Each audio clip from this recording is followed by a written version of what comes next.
My boss fired me after I took 3 days off to attend my father's funeral, despite having approved my leave. We need people WHO prioritize their work, the email read when I returned. I didn't argue or threaten legal action. I simply packed my things and left. A week later, in total panic, the regional manager called. "Clear your desk by the end of the day, Holly. Human Resources will handle the exit paperwork." The words on my computer screen blurred as I read them again. After 5 years of dedicated service to Summit Edge Logistics, all I got was a cold, impersonal email. 3 days. That's all I had taken to bury my father. 3 days of approved bereavement leave. "We need people who prioritize their work," the email continued, as if attending my father's funeral was an optional social event I had chosen over filing quarterly reports. I sat back in my chair, the leather squeaking in the silence of the early morning. The Boise office was still mostly empty, the sky outside just beginning to brighten with dawn. I had come in early, eager to catch up on work after my brief absence. "My name is Holly Peterson, and until approximately 2 minutes ago, I was the regional team lead of the highest performing division at Summit Edge Logistics. At 34, I had built not just a career, but a team that felt like family. We celebrated birthdays together, supported each other through difficult times, and pushed one another to excel professionally." I looked around at my workspace, the small cactus my team had gifted me last Christmas, the framed photo of us all at the company retreat, the handwritten thank you notes from team members I had mentored. 5 years of my life condensed into a few personal items that would fit in a cardboard box. The termination notice attached to the email was signed by Dan Weaver, my direct supervisor who had personally approved my bereavement leave just last week. "Failure to maintain adequate presence during critical operational periods," it read. My father's death apparently fell during one of these undefined critical periods. I didn't cry. I didn't slam my fist on the desk or storm into Dan's office demanding an explanation. Instead, I pulled out my phone and took a photograph of the email, then forwarded it to my personal account. Then I shut down my computer, stood up, and began methodically packing my things. By the time other employees started trickling in, my desk was half cleared. Tanya from accounting was the first to notice. "Holly, what's happening?" she asked, her eyes widening at the sight of my box. "I've been let go," I replied simply. "What? Why?" Apparently, taking approved bereavement leave to bury my father wasn't showing proper priority for my work. Tanya's face transformed from confusion to outrage. "That's not right. Have you talked to Paula? The regional manager should know about this." "No," I said, carefully wrapping my cactus in newspaper. "I'm not going to fight it, but I won't forget it either. When you work closely with people for years, you learn to read their expressions." As I continued packing, more of my team members arrived. Jason was the first of my direct reports to hear the news, his usual cheerful grin vanishing instantly. "This is bull," he started, but I cut him off with a small shake of my head. "It's done, Jason. Dan made his decision, but we just finished the Newbrook merger last month. Profits are up 18% this quarter because of your planning." I smiled sadly. Apparently, that wasn't enough. By 9:30, all 7 of my core team members had gathered around my desk in silent solidarity. Ethan, our logistics specialist who rarely showed emotion, looked like he might punch a wall. Veronica, our client relations manager, was openly crying. Behind them stood Michael, Luis, Diane, Gabriella, and Kayla, each with expressions ranging from disbelief to fury. "You can't leave," Veronica insisted. "The Wilson account renewal is next week. The Hernandez shipping contract is in negotiations. None of us knows the system like you do." I finished taping up my box. Dan should have thought of that before he fired me for attending my father's funeral. The severity of what I just said hung in the air. My father, gone just a week ago. The funeral soil still fresh. And now this betrayal from a company I had poured my soul into. "I need everyone back at their desks," came a sharp voice from behind us. Dan Weaver stood there, arms crossed, his thin face set in a disapproving frown. "We have deadlines to meet." No one moved. "Now," he added, his voice rising slightly. After a long moment, my team dispersed, each giving me a meaningful look as they returned to their workstations. Dan approached me, lowering his voice. "This could have been handled with more discretion if you'd waited until the end of the day to pack up." I met his gaze steadily. "Like the discretion you showed in firing me via email after approving my bereavement leave?" His jaw tightened. "Business needs change rapidly. Summit Edge needs people who understand that priorities shift. Your father's passing was unfortunate, but don't," I warned, my voice deadly quiet. "Don't finish that sentence, Dan." For a moment, something like uncertainty flickered across his face. Then he straightened, adjusting his tie. "Human Resources is expecting you. Please don't make this more difficult than it needs to be."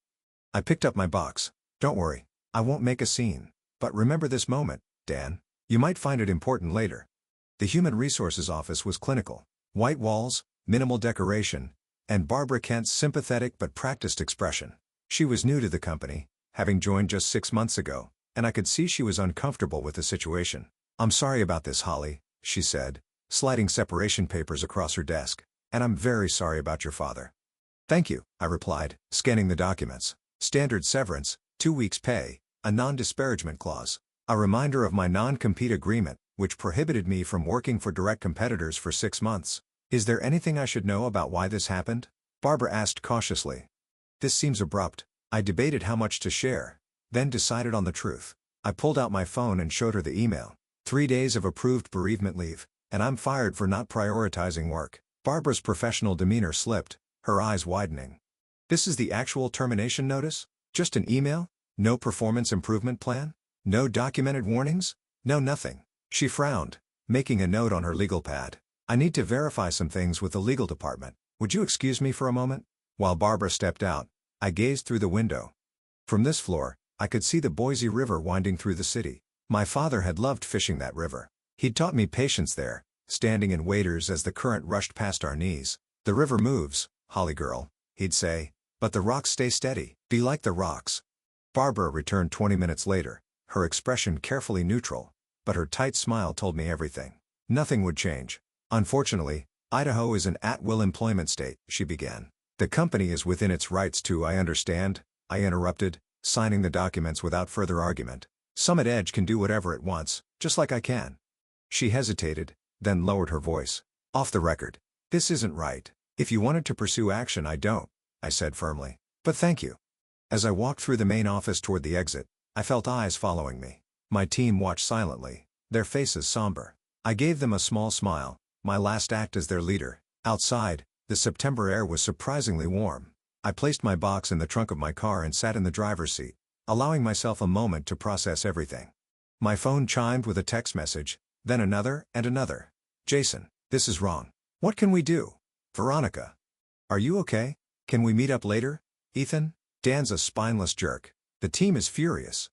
More messages poured in. Expressions of outrage, support, loyalty. These people weren't just colleagues, they were my professional family. I started my car, a plan already forming in my mind.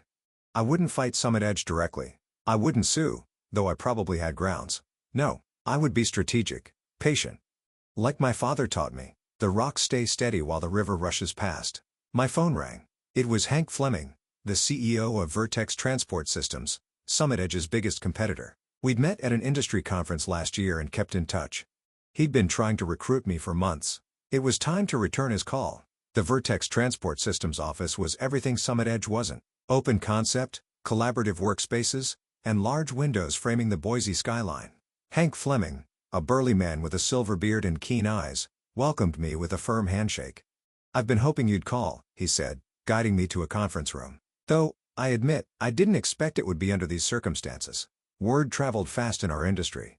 Hank already knew about my termination, though not the details. I filled him in as we sat down, showing him Dan's email. "That's not just bad management," Hank said, frowning. "That's inhumane. Bereavement leave exists for a reason. Summit Edge has always valued profits over people," I replied. "I just never thought I'd be on the receiving end." Hank leaned forward. "I'll be blunt, Holly. I want you on my team. Vertex is expanding our Pacific Northwest operations, and we need someone with your expertise. The division director position is yours if you want it." My heart skipped. Division director. A significant step up from my role at Summit Edge. More responsibility, more authority, better pay. "What about my non-compete?" I asked. Hank smiled. "Our legal team has reviewed it. It's overly broad and likely unenforceable. Plus, we'd cover any legal expenses if Summit Edge tried to enforce it." "I'd need to think about it," I said carefully. "Of course," Hank replied. "Take the weekend. We can talk specifics on Monday." That evening, I met Veronica and Jason at Riverfront Brewing, a small pub away from downtown where we wouldn't likely run into other Summit Edge employees. They arrived together, their expressions a mix of anger and concern. "How are you holding up?" Veronica asked, sliding into the booth. "I'm all right," I assured them. "It's been a challenging couple of weeks, but I'll land on my feet." Jason snorted. "Dan's a fool. The office is in chaos already. Nobody knows where the Henderson proposal files are stored, and the system access you had hasn't been transferred to anyone else. That sounds like a Dan problem, I replied, taking a sip of my water. Veronica leaned forward. It's more than that. Everyone's talking, not just our team. People are furious about how you were treated. I hadn't expected that. Really? You were respected, Holly, Jason said. Not just by us. The way Dan handled this. People are scared now. If they do this to you, their star team lead, what would they do to anyone else? Veronica nodded. Paul has been asking questions. The regional manager looks worried. Good, I said simply. As we talked, more texts arrived from other team members. Similar stories of disorganization, frustration, and anger at management. Summit Edge was feeling my absence already. What will you do now? Jason asked. I hesitated. I've had an offer from Vertex. Their eyes widened. But my non-compete, those aren't always enforceable, Veronica said quickly. She worked with contracts daily and knew the legalities. Especially if they fired you without cause. That's what Vertex's legal team said, but it's still a risk. Jason's phone buzzed. He checked it and frowned. Dan's calling an emergency meeting tomorrow morning, Saturday. He's never done that before. The Wilson account review is due Monday, Veronica explained to me. Nobody can find your analysis files. I smiled slightly. Those files were properly stored on the company server, but my particular organizational system wasn't immediately obvious to others. I hadn't anticipated this would become an issue, but I couldn't deny feeling a flicker of satisfaction. I should get going, I said, gathering my purse. Early appointment tomorrow. As I stood to leave, Jason caught my eye. Holly, if you did go to Vertex, hypothetically speaking, would they be hiring? I paused, studying their faces. Hypothetically, yes. They're expanding rapidly. The look that passed between Jason and Veronica told me everything. Saturday morning, I met with Vincent Torres, an employment lawyer recommended by a friend. His office was small but elegant, with diplomas from prestigious universities adorning the walls. I explained my situation, showing him the email and termination notice. This is textbook wrongful termination, Vincent said, removing his glasses. Firing someone for taking approved bereavement leave could be argued as both a breach of contract and a violation of good faith. I'm not interested in suing, I clarified. I just want to understand my options regarding my non-compete agreement. Vincent reviewed the document carefully. This is overly restrictive. 6 months prohibition on working for competitors within a 300-mile radius. That's essentially telling you to leave the industry or relocate. Is it enforceable? I asked. In Idaho, it's questionable, especially given the circumstances of your termination. Courts typically won't enforce non-competes when the employer acts in bad faith. He leaned back in his chair. What's your plan, Holly? Vertex Transport Systems has offered me a position. Better title, better pay. Vincent nodded. Summit Edge would have to prove that you're causing them actual harm by working there. Given that they terminated you, that's a difficult argument to make. He scribbled some notes. I'd say proceed with caution, but don't let this non-compete prevent you from earning a living. Over the weekend, my phone continued buzzing with messages from my former team. The emergency Saturday meeting had apparently been tense. Dan was pressuring everyone to take on additional responsibilities to cover my absence with no extra compensation. The Wilson account files had been located, but nobody fully understood my analysis methodology. By Sunday evening, I had made my decision. Monday morning, I called Hank Fleming. I accept your offer, I told him. But I have one condition. Name it, Hank replied. I want to build my own team. If my former colleagues from Summit Edge apply to Vertex, I want them to receive fair consideration. Absolutely, Hank agreed. If they're half as talented as you, we'd be lucky to have them. That afternoon, I signed my contract with Vertex, Division Director of Pacific Northwest Operations. The salary was 40% higher than what I'd been making at Summit Edge, with better benefits and a sign-on bonus. As I left Vertex's offices, I checked my phone to find 7 new messages. One from each core member of my former team. They all wanted to meet for coffee privately. Tuesday morning, I sat at a quiet corner table in a small coffee shop downtown waiting. Jason arrived first. Then Veronica. One by one, Ethan, Luis, Diane, Gabriella, and Kayla joined us until we filled 2 tables pulled together. Summit Edge is imploding, Ethan said without preamble. Dan's micromanaging everyone. Paul is breathing down his neck, and clients are asking questions. The Wilson account is threatening to pull out, Veronica added. They wanted to know why you weren't handling their renewal. I sipped my coffee, listening as each shared similar stories of chaos and frustration. We heard you've accepted a position at Vertex, Jason finally said. The others grew quiet, watching me intently. News travels fast, I observed. We want to come with you, Veronica stated firmly. The others nodded in agreement. I studied their faces. You all have good positions at Summit Edge, secure jobs. Are you sure you want to risk that? What security? Luis asked bitterly. If they'd fire you for attending your father's funeral, none of us are safe. Vertex is hiring, I said carefully. I can't promise anything, but I can refer you. Each of you would need to apply formally. We already have, Gabriella revealed, pulling out printed copies of confirmation emails. All 7 of us. Yesterday. I couldn't hide my surprise. You applied before talking to me? We trust you, Holly, Kayla said simply. Where you go, we go. I felt a surge of emotion. Gratitude mixed with vindication. Let me make some calls. The following Monday, my phone rang at 7:30 a.m. The caller ID displayed Paula McCormick, Summit Edge's regional manager. Holly. Paula's voice had a forced calmness. We need to talk. Good morning, Paula, I replied, keeping my tone neutral. What can I do for you? I've just received 7 resignation letters, all from your former team, all effective immediately. There was a pause. Care to explain? I took a slow breath. I'm not sure what explanation you're looking for.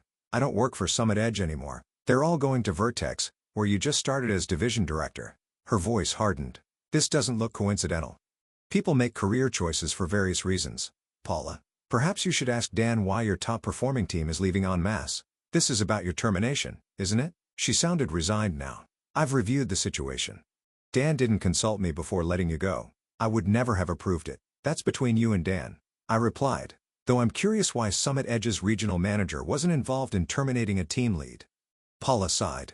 Dan claimed it was an urgent performance issue that couldn't wait for my return from the Seattle conference. I trusted his judgment. Clearly, that was a mistake. I said nothing, letting the silence grow uncomfortable. Look, Holly, Paula finally continued, I'm prepared to offer you your position back with a 10% raise and a formal apology. We need your expertise. The Wilson account is threatening to walk. I appreciate the offer, Paula, but I've accepted a position elsewhere. We'll match whatever they're paying, plus 15%. It's not about the money. Then what would it take? There was desperation in her voice now. 7 key employees walking out simultaneously is devastating. The operational knowledge alone. It would take time travel, I interrupted, going back to when my father died and Summit Edge showing basic human decency instead of punishing me for grieving. The line went quiet. I need to go, Paula. I start my new position today, and I don't want to be late. Your non-compete, she began. Feel free to have your legal team contact mine, I replied evenly. Though they might want to review the circumstances of my termination first. After hanging up, I drove to Vertex's offices, arriving early to prepare for the day. Hank met me in the lobby beaming. We're considering all 7 of your former colleagues, he said. Their qualifications are impressive. Interviews start Wednesday. Thank you for giving them a fair chance, I replied. Fair chance? Holly, they're top talent. Summit Edge's mistake is our gain. 2 days later, I received another call, this time from Barbara Kent in Human Resources at Summit Edge. I shouldn't be telling you this, she said quietly, but Dan Weaver has been placed on administrative leave pending review. Paula's launching an investigation into management practices, particularly around bereavement and time-off policies. That's good to hear, I said genuinely. The board of directors is involved now, Barbara continued. Losing an entire specialized team to a competitor has triggered alarm bells. They're reviewing all terminations from the past year. By Friday, all 7 of my former team members had received and accepted offers from Vertex. We met for dinner to celebrate, raising glasses in a toast. To new beginnings, Veronica said.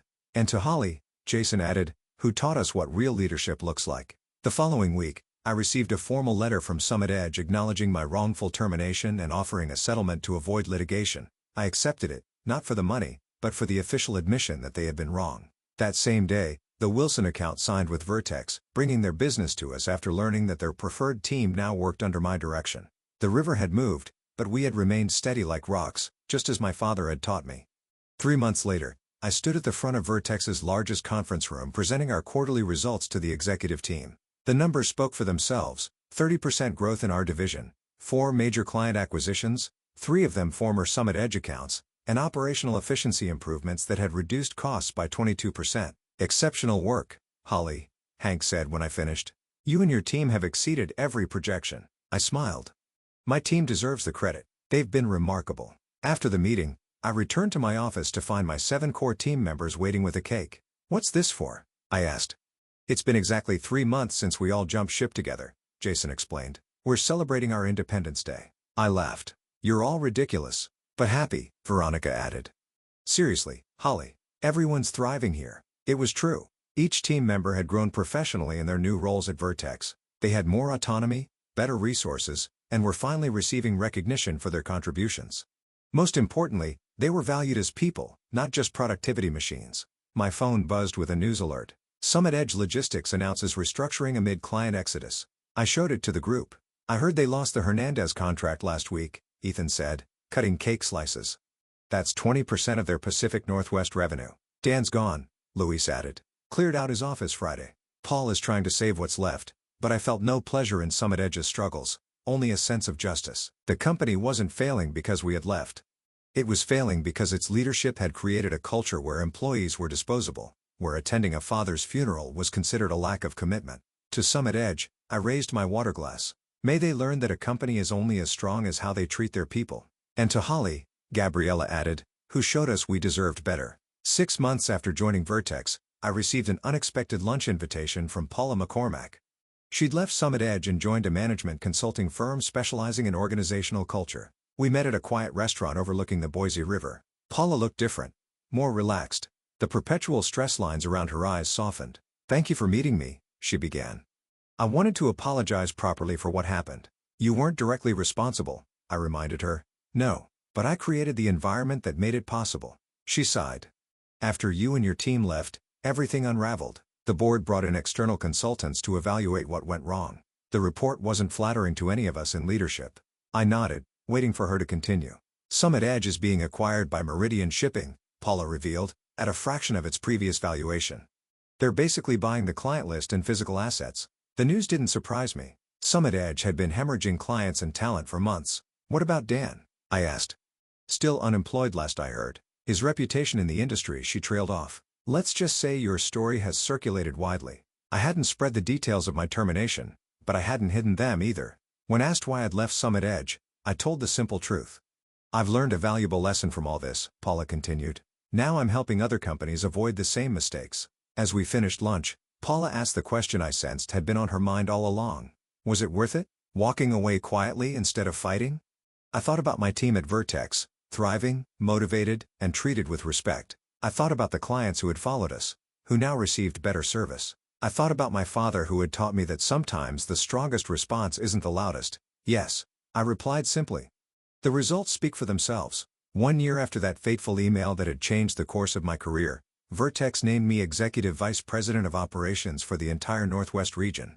My division had become the company's crown jewel, efficient, innovative, and boasting the highest employee satisfaction scores in the organization. Each of my 7 team members had been promoted as well. Jason now led his own division. Veronica had transformed our client relations approach and earned recognition throughout the industry. The others had similarly distinguished themselves, their talents finally receiving the appreciation they deserved. On the anniversary of my termination from Summit Edge, I received a small package in the mail. Inside was my old cactus plant, now slightly larger but still thriving, with a note from Barbara Kent. Rescued this from your desk. Thought you might want it back now. Summit Edge closes for good next week. I placed the cactus on my windowsill where it would get plenty of sunlight. Like me, it had survived being discarded and found a better place to grow. That evening, I drove to the Boise River and stood on the bank where my father and I used to fish. The water flowed steadily around the rocks just as it always had. I thought about how a single moment, a cold email terminating my employment, had ultimately led to greater success and happiness, not just for me, but for everyone who had followed me. You were right, Dad, I whispered to the river. Sometimes you need to stay steady and let the current do its work.